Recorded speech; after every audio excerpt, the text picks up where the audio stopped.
नमस्कार दोस्तों, होली का त्योहार, रंगों का त्योहार, खुशियों का त्योहार, हर गली, हर मोहल्ले में उमंग और उत्साह का माहौल। ऐसा कौन है जो होली के रंगों में रंगना नहीं चाहता? लेकिन दोस्तों, क्या आपने कभी सोचा है कि होली क्यों मनाई जाती है? इसके पीछे क्या कहानियां छिपी हैं?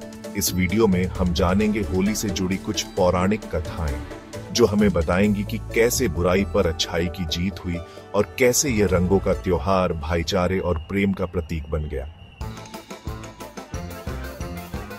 यह कहानी है भक्त प्रहलाद और उसके अत्याचारी पिता हिरण्यकश्यप की। हिरण्यकश्यप खुद को भगवान मानता था और अपने ही पुत्र प्रहलाद के भगवान विष्णु की भक्ति से क्रोधित था। होलिका, तुम प्रहलाद को लेकर अग्नि में बैठो। तुम्हें वरदान प्राप्त है कि अग्नि तुम्हें जला नहीं सकती। लेकिन जब होलिका प्रहलाद को गोद में लेकर अग्नि में बैठी तो होलिका जलकर भस्म हो गई और भगवान विष्णु की कृपा से प्रहलाद को कुछ नहीं हुआ। ब्रज की गलियों में होली का रंग कुछ अलग ही होता है।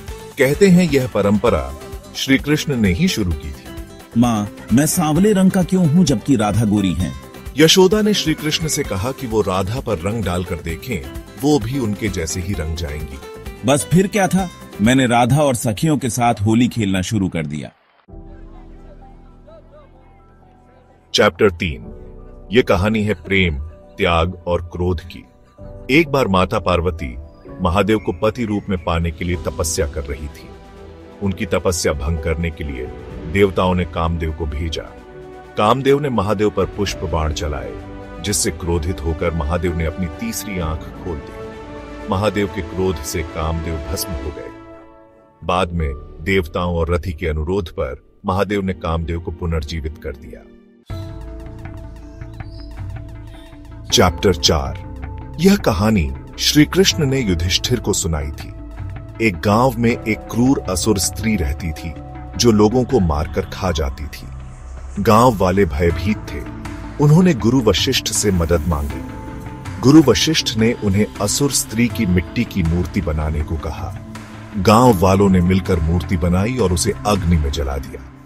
कहा जाता है कि जैसे ही मूर्ति जली, असुर स्त्री भी जलकर भस्म हो गई। उत्तरों, दोस्तों, ये थी होली से जुड़ी कुछ पौराणिक कथाएं। हर कहानी हमें एक संदेश देती है। अच्छाई की बुराई पर जीत अवश्य होती है। यह त्योहार हमें एकता, भाईचारे और प्रेम का संदेश देता है। यह त्योहार हमें गिले शिकवे भुलाकर एक दूसरे के साथ खुशियां बांटने की प्रेरणा देता है। तो इस बार जब भी आप होली खेलें तो इन कहानियों को याद जरूर करें और अपने आसपास खुशियां फैलाएं।